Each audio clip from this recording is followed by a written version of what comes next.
Welcome into another live edition of the Danny Sancomb Show, bringing you basketball after a weekend off. No men's or women's hoops in action, a rarity, but everybody in the league gets a bye week every now and again. So it's all full go after this. So Wednesdays and Saturdays throughout, 6 games left in the regular season before PSAC tournament action. At this time, I'd like to welcome in Coach Danny Sancomb. Thanks for having me. Glad to be back. Yeah, so Coach, let's just dive right into the UPGA game. Entering the game, both teams tied for second place in the PSAC West. Second meeting of the year, heading out to Johnstown. They had come away with a 20-point win over you last time. You know, both teams seemed to exchange points early in that game, but you know, your team's able to get a 9-1 run, a 7-0 run, build a 29-18 lead. Were you happy with the early start for the team? Yeah, we played great offensively to start the game. We moved the ball, we took good shots. Obviously, we made shots, that always helps, but we were executing at a high level to start the game, and they were having trouble guarding us for sure. We weren't guarding as well as I would have liked to start the game, but I thought we kind of settled in there and had a 29-18 lead, and I felt good about things. I thought we were playing our type of pace, and it felt like it was our type of game. Yeah, we got the highlights playing here, courtesy of CUTV. Thanks to Gary Smith and the crew for heading out to Johnstown. So, Coach, I mean, if you're watching the game really early in that game like I was, you noticed that Jermaine Hall Jr. was really having a big game to start out. He had 17 points in the first half with 3 rebounds, 6 of 10 from the field, 5 3-pointers. I mean, it seems like what he took from the Slippery Rock game was really developing early in that game in the first half, especially with Brent out with 2 fouls a little later in the first half. Yeah, when Jermaine gets it going, he can score the basketball. When his feet are set and he's locked in and he takes open threes, he's going to make them. He's a good shooter, and he got some good looks early against Pitt-Johnstown, and he was able to knock them down. And he always brings the rebounding, and he makes good passes. He always does the little things. But, you know, here in the last, 10 games, he's really played well for us offensively. Now, did you feel like as the game, it seemed like they were willing to give you that outside shot, or did you feel like you were developing that shot and that's what you wanted throughout the game? Yeah, I thought we were doing a good job getting it into the lane, and we were getting good looks for the 3. So I felt good about it. Obviously, we were making them because we were taking good looks. So I thought we did a good job with that. Yeah, so we're playing the second half here, but let's talk about the end of the first half. UPJ closes the half with an 18-2 run in the final 3+ minutes that are there. They go into the half with a 9-point lead. What do you feel really broke down in that final 3 minutes for you? Just defensively, we were as bad as we could be. And I talked about this earlier in the year. Sometimes we have stretches in games where we just don't play well, and that was one of them. Brent picked up his second foul, I think, with 7 minutes and 15 seconds left in the first half, and I think we had a 9 or 10-point lead, and we were down 9 at the end of the half. And they went to a 2-3 zone, and we had some guys in there that just were a little bit confused, with that, and we didn't execute well. So I thought we took we didn't take great shots, and we were able to allow them to get into transition, and then they started burying threes and got really, really hot and finished the half, up 9 and hit a 3 right at the buzzer to go into the half and have all the momentum going in. Yeah, Josh Wise, had a great game there. He gives you, he gives that team, I think, 26 points in that game. He really had it going from 3-point range.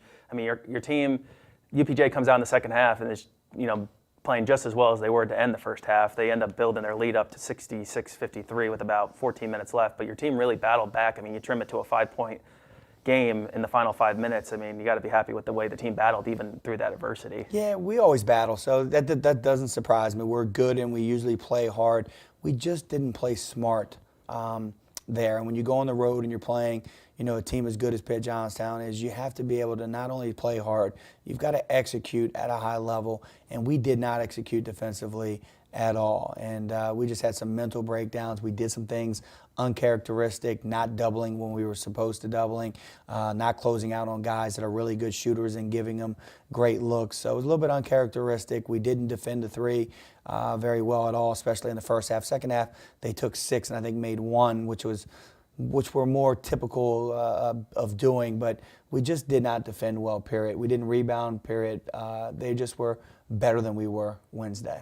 Yeah, I guess the bright spot in this game you could talk about was Brent Pegram. He goes out with those 2 fouls with about, like you said, about 7 minutes left. Finishes with the game-high 29 points on 9 of 17 shooting, 6 3-pointers, 21 points in the second half, 8 assists, 4 steals. Very strong performance from him, despite sitting on the bench late there. Yeah, well, they played 2-3 zone the majority of the game. After the first 10 minutes of the game, they played the rest of the first half in a 2-3, and they played the whole second half in a 2-3. And we scored 51 or 53 points in the second half. We just couldn't get stops. And, when Brent's open, which you're going to find some open holes in zones and get good looks, he took great shots, and he shot a very high percentage and played, extremely well offensively for us by shooting the three well and, making good plays when he would drive. So that was, I guess, a bright spot. But, just bitter with that type of game and the magnitude of that game that we just didn't play at the level we started, playing. The first, 12 minutes of the game, we were locked in, and we lost focus a little bit when they went 2-3.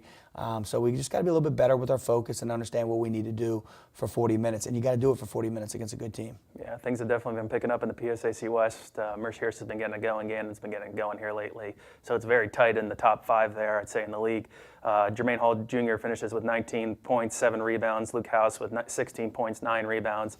Tim Smith, 13 points, 5 rebounds, 3 assists. And Zion Collins, let's talk about him recently. He battled foul trouble against Slippery Rock, and he was dealing with a little bit of foul issues during UPJ, 14 points. I mean, has it been the foul trouble, or how do you kind of get him going here in the last going forward here? Yeah, I think he's been a little bit out of rhythm.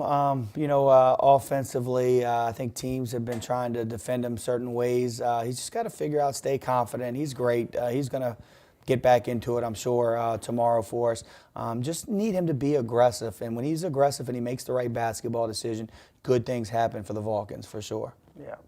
So, Coach, UPJ finishes with 3 guys, end up with double-doubles in that game. I mean, we talked about them prior to the game, but talk about a team there. I mean, they're just such a tough team to play. What is it? I mean, it seems like it's depth, it's youth, it's coaching that really helps them be such a successful program. Yeah, I think they just move the ball well.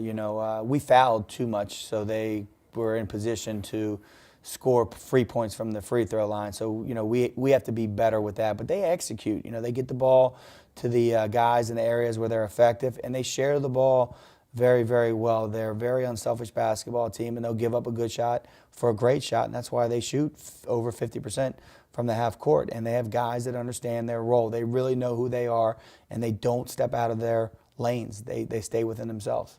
Yeah, one of the best shooting teams UPJ is. We talked about them being number 1 in the conference, shooting over 50% from the field. They finished the game shooting 52.6%, and like Coach said, they did foul a lot. UPJ ends up making 30 of 37 from the free throw line, so there's a lot of points adding up there with the clock stopped. And then 28 points in the paint, 19 bench points for UPJ. Cal U finishes the game with a 40.5% shooting percentage, shoots 94.4% from the free throw line, made 17 of 18 from there, so good shooting night from the line. 20 second chance points and then 19 points off turnovers. UPJ comes away with the win, 103-94 in that game, high scoring affair compared to the second meeting between the sides. So, Coach, we ended up going to the weekend, no game, rare weekend off in the league for Cal U. I mean, how was practice during that off week, and how did your team, what'd you do on Saturday? Good. It just stinks not to play when you get into routine and you're playing every Wednesday, Saturday, and especially when you lose. You have to wait a week to play. It's very agitating, but we practiced well. We practiced Thursday, Friday, Saturday, and had 3 good practices, took off Sunday and came back Monday and Tuesday, and we're ready to play, on Wednesday. I think we know what we need to do if we want to beat IUP, and we've got to be ready to do it for 40 minutes. Yeah, definitely good to see you be able to get in. We got our first snowfall of the year here, significant snowfall here of the year.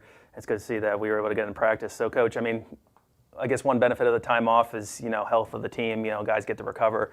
It seems like Zababa played 1 game in the last 2 weeks, so it seems like he's been able to recover the thumb quite a bit. Yeah, I think it's getting better, obviously. I think this is about as healthy as we've been for the entire year. So I like that, as healthy as you can be in February. Some guys, have soreness and they're nicked up a little bit just through the course of the season, but I feel like we are as healthy as we've been all year, and I think we can utilize all of our depth finally here coming down the final stretch in February.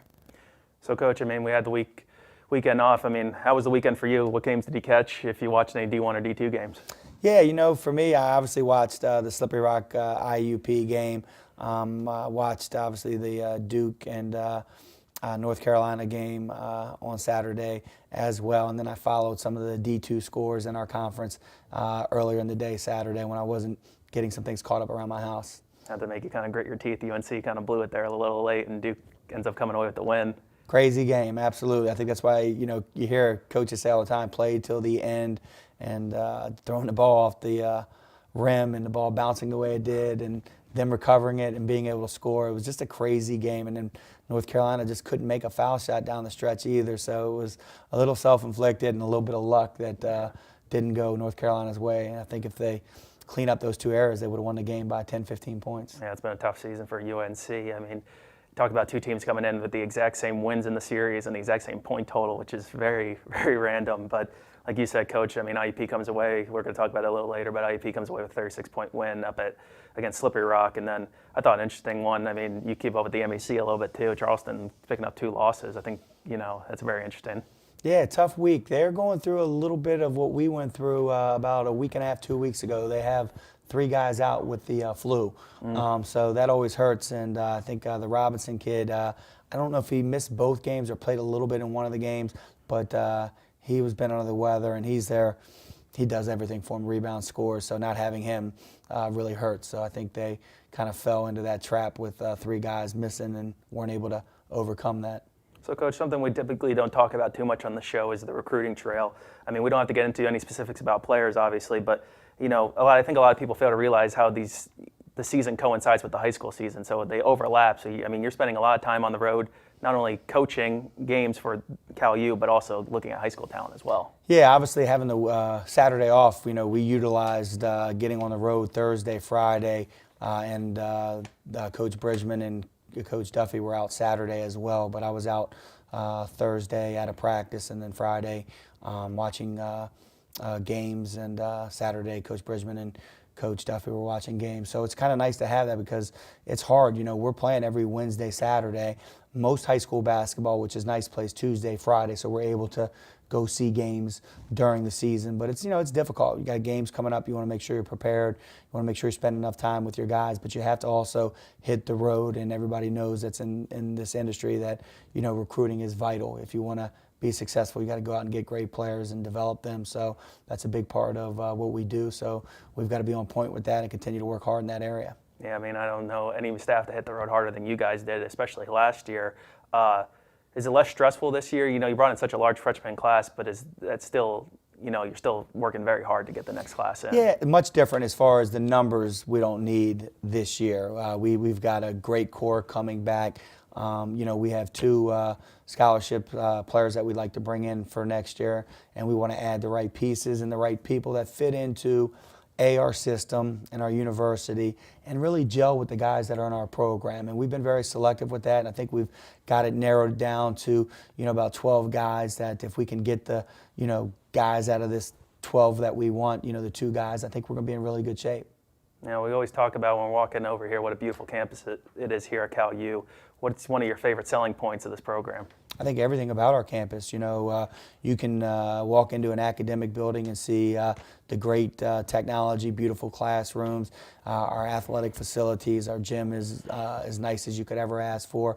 But then everything else that goes with it, with Bobby in the strength and conditioning room, all of that stuff, having the other gym. We've got everything that anybody could want, and it's compact. It's not like you're going to have to take a bus and go from one side of campus to the other. You can get there in a walking, a 5-6 minute walk, and I think it's big enough, and the dorms are as nice as you could possibly want. I don't think we're going to lose recruits because somebody has a better campus than we do. I just don't think that's going to happen. Yeah, nothing not to like here at Cal U under Danny Sancomb era here with the men's basketball program. We're going to take a break here on the Danny Sancomb Show. When we come back, we're going to discuss the standings, the scores from the week, and then we're going to look at our upcoming schedule and discuss the IUP game on Wednesday night. We'll be right back with the Danny Sancomb Show.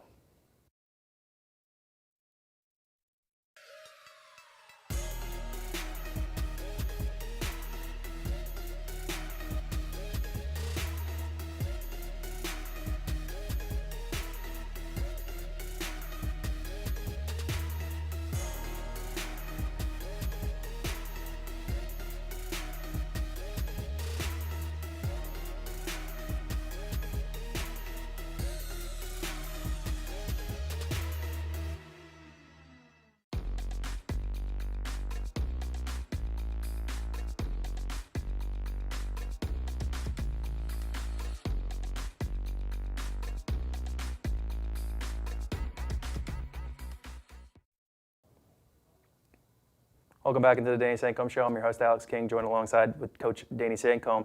Let's take a look at the Saturday results. Cal U not in action, but we can see what the rest of the PSAC West and the PSAC East did. Shippensburg picking up a win against Mansfield, 81-55.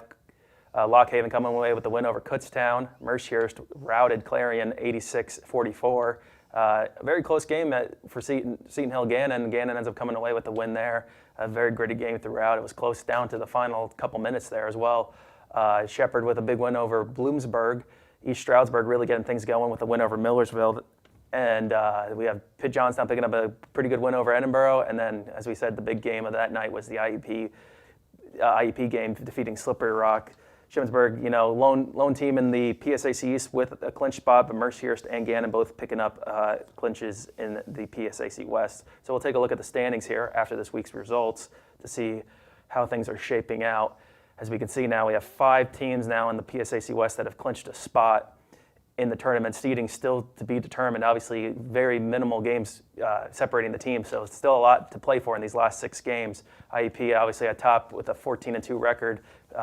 Bouncing off that a week off and then winning over against Slippery Rock after losing to Mercyhurst the previous week. Johnstown keeping things going at 13-4, Mercyhurst at 12-5, Cal U at 11-5, and then Gannon at 11-6, followed by Slippery Rock holding up that sixth and final spot that would be for the PSAC West. I mean, Coach, it's quite tight here, and you got to stress to your team there's a lot to play for here. Yeah, there's no doubt. This is where you want to be in February, where the games really do matter. And you're excited about it, and you're fighting for seeds and trying to get the lowest seed you can possibly get. So we want to continue to do that. Feel good about where our team is. Obviously, we're in a tough stretch here with Pitt-Johnstown and IUP, the first 2 teams, first place and second place respectively, and that's part of it. So we just got to be ready to play on Wednesday and hopefully stop the bleeding, so to speak. After a loss on Wednesday, we don't want to lose 2 in a row, so we want to be able to bounce back and play our brand of basketball and get the job done tomorrow night.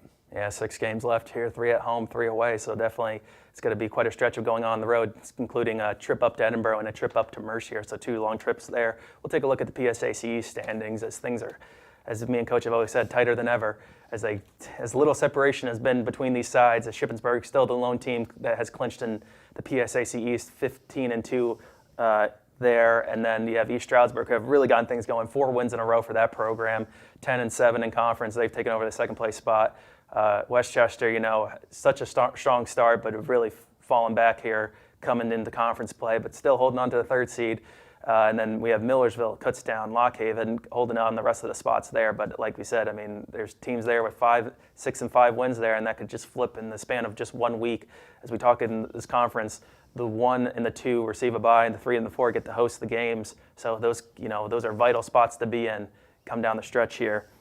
It's quite tight on that side as well, right, Coach? It's unbelievable. Every game there is. If you have a bad week there, you could go from being in to being out very quickly. Yeah, it's quite a trip over there. So let's dive into the IEP game, Coach.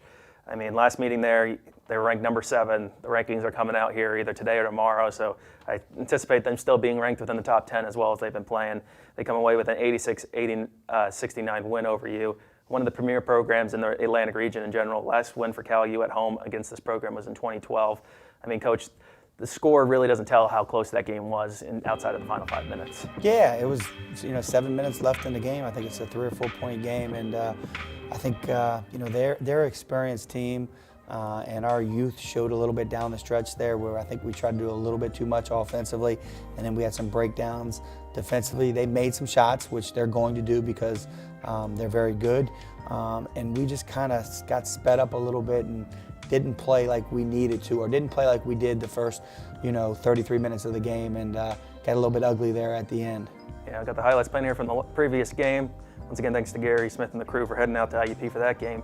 19-12, IUP is currently 14-2 in conference play. Like I said, had the week off after the loss to Mercyhurst, came back with a big win over Slippery Rock on Saturday. Some of the strengths of this team, Coach, I would say, as we say with any good team, they don't beat themselves, and that's why they've been one of the premier programs in the nation year in and year out. Fewest fouls, great field goal percentage defense, only allowing teams to shoot under 40%, winning by an average of 18 points a game, great 3-point defense, and forcing a good amount of turnovers. Just goes back to how good their coaching is.